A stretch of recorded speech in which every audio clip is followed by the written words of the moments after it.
Today's episode is all about video hosting and where you should host your videos for courses, your client videos, etc. So if you've ever wondered where you should host your videos, today's episode is one to tune into. Welcome to the Up in My Business podcast with me, Lex Lancaster, where you'll get an inside look at all things tech, business, and my life as a physical therapist turned digital operations expert. You'll hear all about my lessons as a business owner, the ins and outs of tech for your business, and more. From SEO, websites, and email marketing to automations, launches, and copywriting, I've got you. I'm so excited you're here. Let's dive in.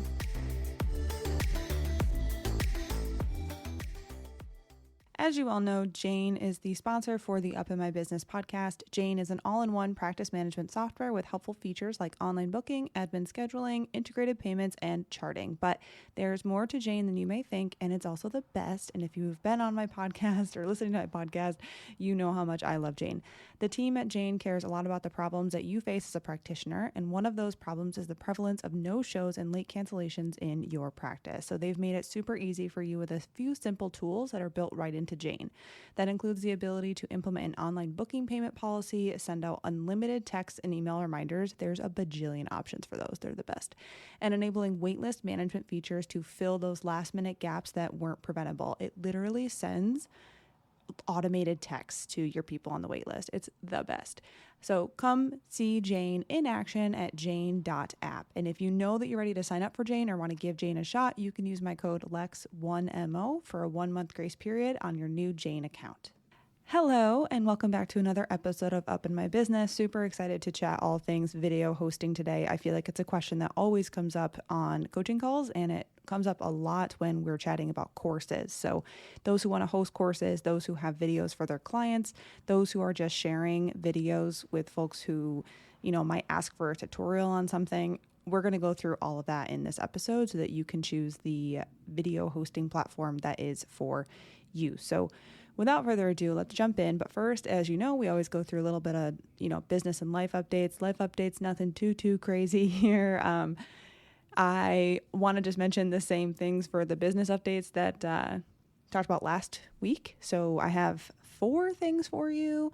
The first thing is making sure you get on the interest list for the in-person business SEO. So I'm opening two spots. I think it's only going to be one though. I keep saying that on the podcast. I think it will only be one in September. So it's definitely going to be in September for in-person business done for you SEO. So if you are interested in a done for you SEO experience, I will have one spot open in September, and I will be announcing that to the interest list. So make sure you're on that. It's no commitment necessary, obviously. If you're on the list, you're just going to be first to know when that spot opens. I also wanted to mention that we're still just collecting data, if you will, and just trying to figure out the details, if you will, and the perfect ideal client for mine and Shantae's joint coaching program. So if you want to get on the wait list there, we are looking at business coaching and tech done for you all in one. So we are going to be, launching that at some point. We just need to figure out the details on that. So join the waitlist if you are interested. And my third thing is getting on the waitlist for SEO school. So I actually sent out an email tonight. I am recording this on Sunday. It's launching tomorrow. This is how I do things. I sent out an email to the waitlist about the November start date. So we're going to see if people would rather have a November start date or a January start date. But for SEO school, you can jump on the waitlist. The link is in my show notes. So if you're interested in SEO school, get on that list. I will keep you updated on the start date because, like I said, not entirely sure yet.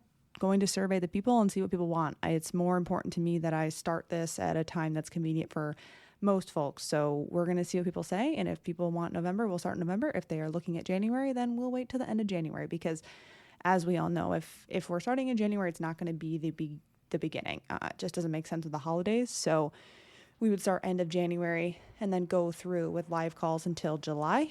And then if we were to start in November, we would finish up before summer. So once again, if you have any interest in getting into SEO school, make sure you jump on that wait list. I only open that as of right now. It's 1 time a year, but it will likely be 2 next year or this next round, if you will.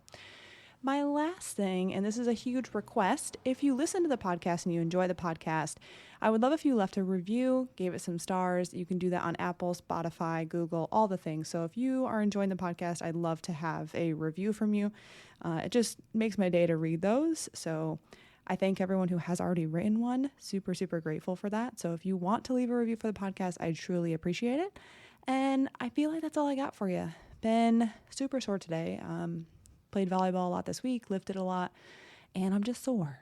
But other than that, like life updates, nothing too crazy. If you follow me on Instagram, you likely saw the big announcement. So if you don't, then head over to Instagram to check that out. But yeah, it's really all I got for you. Found a good groomer for Moose.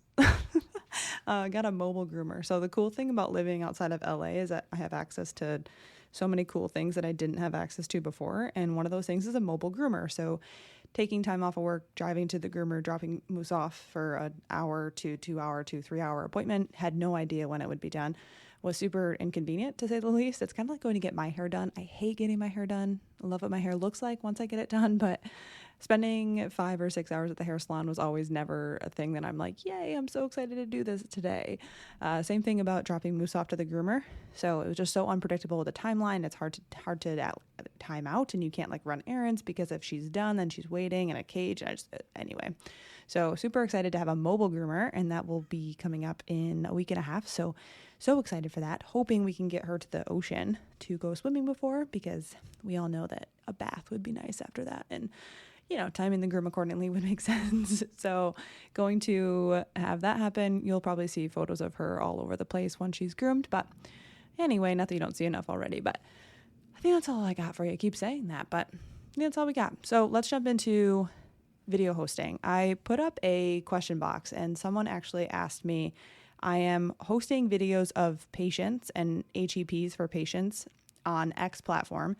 And I don't know if this is the best option for me. Can you go through that? So for me, the things that we're going to go through are the needs for videos. I'm going to give you my bottom line opinion. And then I'm just going to give you some things to be aware of on especially YouTube. And then we'll talk about the features of Vimeo. We'll talk about paywalls, and we'll talk about using them for a course. And then we'll also talk about paid video libraries very briefly. So first things first, the needs for videos. So folks who I work with typically use videos for their clients. And what I mean by that is exercises for their HEPs. They might share just generalized exercises. So something like a deadlift, and you would share that with multiple people. I have people who use videos for courses, tutorials on things. So how to do something, how to, build out X, Y, and Z, how to do a deadlift, like I just said. I have people who use them for video libraries as well. So someone who hosts a paid membership, if you will have videos on X, Y, and Z topics, or like a collection of yoga videos, etc. So the big ones are really videos for courses and videos for clients. So if we kind of take a step back, we have to figure out where to host these videos, because hosting a video just means that you're uploading it somewhere, and then in order to bring it somewhere else, you're taking a link or you're grabbing some code on the back end of that site and putting it elsewhere. Because if you were to host all of your videos on your website, meaning uploading them to the website, it would literally break it. So we have to find something that is built to host videos that will then give us a link to that video and or allow us to embed that video elsewhere. So the two options that I'm going to talk about today are Vimeo and YouTube. If you have ever used Vimeo, you know that it's a paid option. So Vimeo is about $20 US a month. YouTube is free. So those are the two big options, but we're going to talk about why YouTube may not be the best choice for you and why I recommend Vimeo to most people. So the bottom line here, before we even jump into all the details, is that if you want videos to be freely found, YouTube is your answer. So if you want the public to find your video, then YouTube is the answer, even if you make it unlisted, and we'll talk about that. If you want it to be behind a paywall or kept private, if you will, or part of a course, maybe it's a patient-specific video or a patient is in a video, then Vimeo is your answer. So once again, if you want your video to be freely found, YouTube is likely going to be your answer. If you want it to be behind a paywall or kept private at all, then Vimeo would be your answer. So let's talk about things to be aware of. embedding a video versus giving a Vimeo link. So we're going to talk about Vimeo and YouTube because you can do both of them. When I talked about hosting a video, that is just the video host. So you can give someone a link that will take them to that video, or on the back end of your website, you can oftentimes embed a video. So those are two different things. Whenever you give someone a link, I want you to think of that as being freely accessible, if you will. So if you give me a link to a video, I can then go see that video and go watch that video. If you embed something, if you embed a video somewhere, typically it's your website, or somewhere like Teachable, if you have a course, or Kajabi, if you're embedding a video, typically you would have to give the link to that platform, right? We'll talk about paywalls in a minute, and like Kajabi obviously is different because that's behind a paywall, but just the difference between giving a link and embedding, okay? YouTube, so this is another thing to be aware of. YouTube, or on YouTube, you can have unlisted videos. So oftentimes people will mistake this and they'll think that that video is private. So this is something that Doc Joe O, who is the YouTube guy, I will put him in the show notes as well. So if you're looking for help with YouTube, definitely contact Joe. But for when you're on YouTube, if you host a video there and you make it unlisted, people will oftentimes think that the only way that someone can access that video is if they give the link to them and then that person clicks on that link. The unfortunate part is that if someone has that link and they add that video to their playlists, so once again, you share with them a link that is unlisted, they take that video and add it to their YouTube playlist, that video now becomes freely accessible and freely searchable and findable by the public, even though they don't have that unlisted link. This is something that I did not know, and Joe had told me this. So this is why in a minute we'll talk about, well, right now we can talk about it. You don't want to have patient-specific videos and or anything you want to be kept private, like a course video, something like that, as an unlisted video on YouTube, because it will or it could eventually become found or findable by the public just because some random person, whoever you may give the link to, adds it to a playlist that they had created on YouTube. So that's something to be aware of. And this is why I always recommend people use Vimeo, because any chance that doesn't happen on Vimeo. So with Vimeo, if you give someone an unlisted link, it doesn't become publicly findable if they add it to a playlist. It's just in Vimeo. So that's a big thing to be aware of. Now, something to be aware of, I talked about if you want it to be freely findable, put it on YouTube. Some people build and make videos simply for the public to find. So they want to be searchable on YouTube. They want their business to be foundable on YouTube, findable on YouTube, kind of like an Instagram channel or Instagram profile. If that's the case, if you're building videos, if you're making videos for people to find, then yes, keep them on YouTube. If you want the option to have them on Vimeo and YouTube as well, because you want to share them with patients or you want to put them in a course, you can do both. But for what it's worth, anything you don't want to be publicly findable, I do not recommend you put on YouTube. So let's talk about, if we're talking about YouTube versus Vimeo, you can clearly see that I would personally use Vimeo for everything because you don't want things to be publicly found unless I was creating content just like I create content on Instagram that is public. So let's talk about the features of Vimeo and why I like Vimeo so much. So it's super cost effective. It's $20 a month. I recognize that it's another subscription, but it is one of those things where if you're looking to host a video, it does make sense. The cost makes sense because you can do so much with it. The first thing that I want to point out is that on Vimeo, you can have password protected playlists. So let's just say you have a collection of videos. Maybe it's for a specific patient, or it's for a course, or it's for a group of people, a membership, whatever it may be. You can actually put a password on a playlist and then give someone access to that playlist with that password. So that's nice to know that you can do. You can also have unlisted videos on Vimeo that stay unlisted. So if you have an exercise that you're doing with a patient, you film yourself doing that exercise with the patient, or you film the patient doing the exercise, and you share that unlisted link with the patient, unless the patient shares that link with someone else, that stays private. So it's great to know that video won't become publicly findable or public like it would on Vimeo or on YouTube potentially. So once again, you can have unlisted videos on Vimeo that stay unlisted, which is huge. You can also develop templates for video viewing. So you can take off the like button. You can take off the share button. You can take off the download button. You can put your own logo on it. So Vimeo really makes it super, super personalized and branded, which I love. So you can actually have a consistent brand on your videos when you use Vimeo. With YouTube, what's really frustrating is that ads pop up at the end. So if someone were to watch your video, your exercise video through True Coach or whatever it may be that you uploaded onto there, then what could pop up at the end are ads that are completely irrelevant. So for me, it's always more professional to not have that happen. So when you're using Vimeo, you never have that happen. And it's the best because now you know that people are going to stay on your content, especially if it's something that they're paying for, like a course. You'll never have an ad pop up at the end, which can get really, it's just super unprofessional in my opinion. So being able to have those templates and not have the ads on Vimeo is huge. And I've loved that feature of Vimeo. Now, the other thing is the ability to embed. Now, embedding videos with Vimeo is super easy. You just grab the code that it gives you and paste it into a code block on your website or within an education platform like Kajabi, Teachable, etc. And the ability to do that is great because it also carries over that template. So once again, you can make it impossible for someone to download that video or share that video with someone. So they won't have a link to the video, right? Because if you share the link, someone else is going to have the link.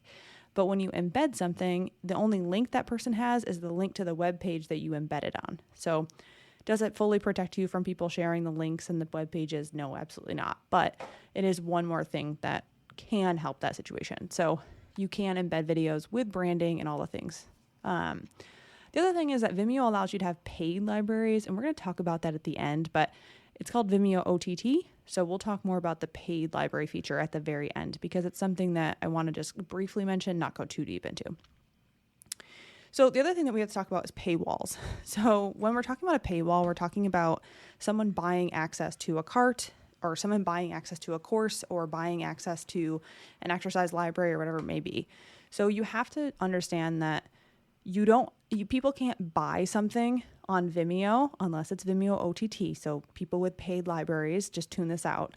You can't buy access to a library on Vimeo or YouTube. What you have to do then is host a cart elsewhere. So somewhere like Squarespace, someone would buy a product on Squarespace or buy a course from you somewhere else. Excuse me. And then with that cart, they would check out, they'd pay, and then you'd give them access to the videos in whatever way that looks like. You might be embedding them inside the course. You might be linking to them in emails, whatever it may be. So that paywall is hosted elsewhere. It's not hosted on Vimeo. It's not hosted on YouTube. Instead, what you're doing is having them check out, and then you would send them an email or whatever it may be with access to that video library and or giving them access to something like Teachable or Kajabi. They're buying something on that platform, and then those videos are embedded or linked to within those platforms. So the paywall is not hosted on Vimeo or YouTube.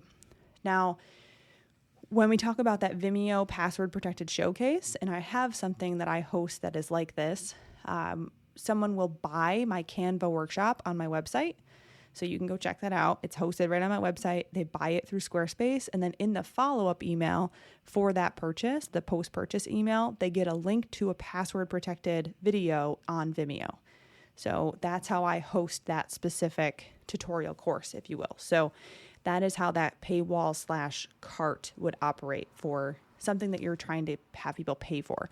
Obviously, if there's a course in Kajabi or Teachable, you can have them check out right on those platforms, but just trying to illustrate the point that people are not buying access to your Vimeo or YouTube channel on Vimeo or YouTube.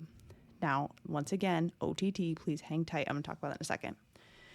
So using them for the course or for a course, I talked about in the beginning for courses or for clients, you can embed the video itself or link the video in the teaching platform. So whether it's Teachable or Kajabi, you can paste a link to a video and it will auto-populate that video, or something like True Coach too. You can paste that link to the video, or you can embed the video in the platform, and I do that in Kajabi. So I will actually embed a Vimeo video into the Kajabi platform rather than link to it.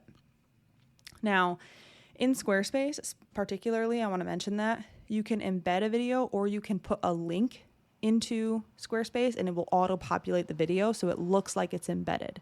It's not taking them to Vimeo. It'll keep them right on your website if you paste it in there. But that is one other way that you can have a video on your website without having someone navigate away. And that's where we really want to use Vimeo. So that's the last thing I want to touch on before we talk about paid video libraries. So Bodyworks PT, so it's body, BODY, works, WORX -PT.com. Check out Jody's website, Jody's practices website. On her website homepage, we have a video. So in order to put a video on your website, the top thing that you want to do is either upload the video to your website, which you can do if it's not a long video, or you can upload it to Vimeo and then take that Vimeo video and embed it. The reason you want to have Vimeo as your host for the videos that are on your website, especially one that's on your homepage about your team, is because you don't want ads to pop up at the end of that. So if you're trying to put a video on your website, please either upload it to your website if you can, which you can do in Squarespace up to 30 minutes, I believe, for free, or host it on something like Vimeo and then embed that video onto your website, because you do not want ads to pop up on the end of that video. If you were to host it on YouTube, that's what would happen. And if someone watched it all the way through and then an inappropriate ad popped up at the end that had nothing to do with your business, it just doesn't look great. So my request is to not do that. So last thing I want to just chat about is the paid video libraries. If you're trying to host something like self-led yoga classes or pre-recorded classes, and it's a video library that people buy access to, you can use Vimeo OTT. That is a paid platform. Cost-wise, I'm not sure of it off the top of my head, but what this would look like is people would buy a subscription to your video library, and then they would have access to that video library with a username and password. Same thing for Uscreen. So Uscreen is another service that people use, is what I've been told. So Uscreen or Vimeo OTT. So if you're looking to host a paid video library, something like a yoga subscription or Pilates or pre-recorded classes of any kind, you can have something like Vimeo OTT, or Uscreen is another option. So those are for my people that want to host videos that people buy a subscription to. So that's all I got for you as far as like where you should host it. And what I want you to take away from this is the bottom line. If you want it to be freely found, then YouTube is the answer. If you want it behind a paywall or you want it to be kept private, then Vimeo is the answer. And that is literally what it all breaks down to, is who do you want to find this video? How do you want them to find it? And that determines what platform you want to use. And once again, if you're looking for people to find your videos, if you want to create a video library that people can find freely, how to do X, Y, and Z, how to deadlift, how to do X, Y, how to do, a chest press, or maybe a way to roll out your calf, then you're going to just toss that on YouTube because you want it to be publicly found. If you filmed an entire course, please do not put that on YouTube, because those unlisted videos can become public if someone adds that unlisted video to one of their personal playlists. So once again, freely found, YouTube is the answer. If you want it behind a paywall or kept private, then Vimeo is your answer. So that's all I got for you on video hosting platforms. Please let me know if you have questions. And thank you so much for tuning in. I once again will ask you, if you like the podcast, please leave a review. I love reading them. They mean so much to me, and I would really, really love to have one from you. So please leave a review if you have time. If not, totally cool. I really appreciate it either way. I appreciate you tuning in. So that's all I got for you. I hope you have a great rest of your week, and I will catch you next time.